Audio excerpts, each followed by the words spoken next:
आषाढी एकादशी आहे, त्यानिमित्त आपण दृश्यांमध्ये बघू शकतो ही मुंबईमधली दृश्य आहे। वडाळ्यातील 400 वर्ष पुराणं हे मंदिर आहे। येथे आज रात्रीपासूनच भाविकांनी खचखचून गर्दी केलेली आहे।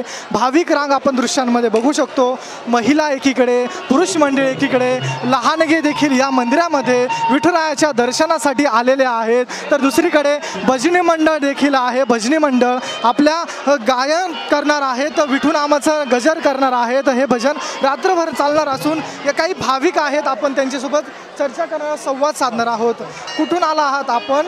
मी माटुंग्यामध्येच रहिवासी आहे। विजय कॉलेजमध्ये मी सर्व्हिसला आहे। या पांडुरंगाच्या दर्शनाला मी रोजच येत असतो।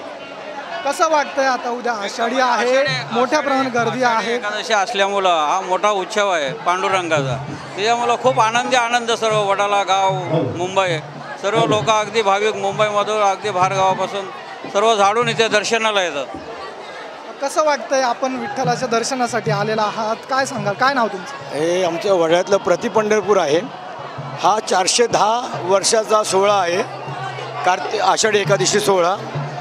या मंदिराला संत तुकारामांनी पाया घातलेला आहे आणि 410 वर्ष मंदिराला होतात। आम्ही भाग्यवान आहोत की आम्ही या प्रतिपंढरपूर वडाळा नगरीमध्ये जन्मलेलो आहोत। भगवंताकडे एकच मागणं आहे की आमच्या शेतकरी मजुराला सुखी समाधानी ठेवू। जर तो सुखी राहिला तर ही जनता सुखी राहील।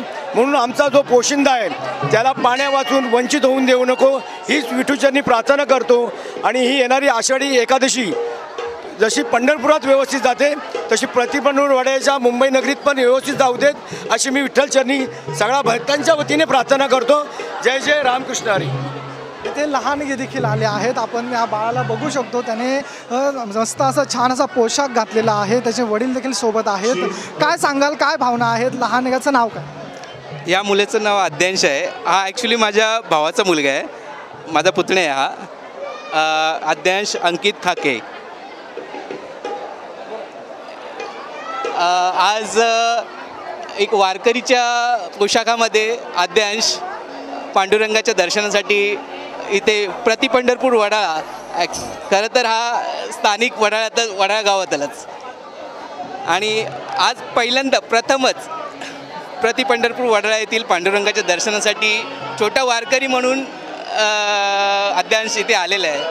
आणि सर्वांना पांडुरंगाच्या चरणी लीन व्हावं ही इच्छा प्रकट करतो आणि पांडुरंगाच्या चरणी प्रार्थना करतो की सगळ्यांना सुखी समाधानी ठेव, सगळ्यांना भरभराट दे आणि सुख समाधान दे।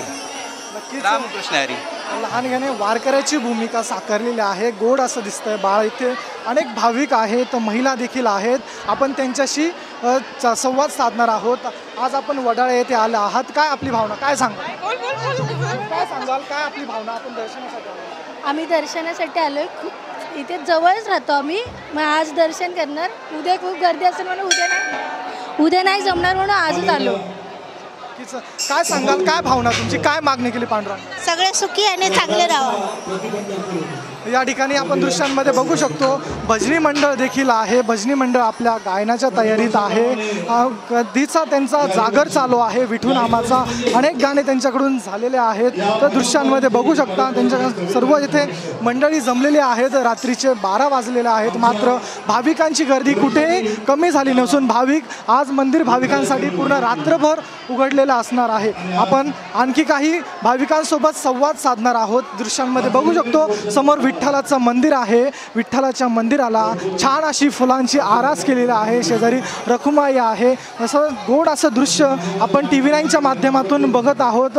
पुरुषांसाठी एक वेगळी रांग केलेली आहे, महिलांसाठी एक वेगळी रांग केलेली आहे। सर्वजण व्यवस्थितरित्या येथे आपल्या विठुरायाला भेटण्यासाठी आलेले आहेत। अनेक महिला देखील या ठिकाणी सहभागी झाल्या असून या ट्रस्टच्या वतीने संपूर्ण असं नियोजन करण्यात आलेलं असून ही रांग पहाटेपर्यंत सुरू असणार आहे। तसेच उद्याचा पूर्ण दिवस भाविकांच्या दर्शनासाठी नियोजन केलेलं असून येथे पोलिसांचाही बंदोबस्त चोख आहे। कॅमेरा पर्सन दिनेशसह मी ऋतिक गणकवार, TV9 मराठी, मुंबई।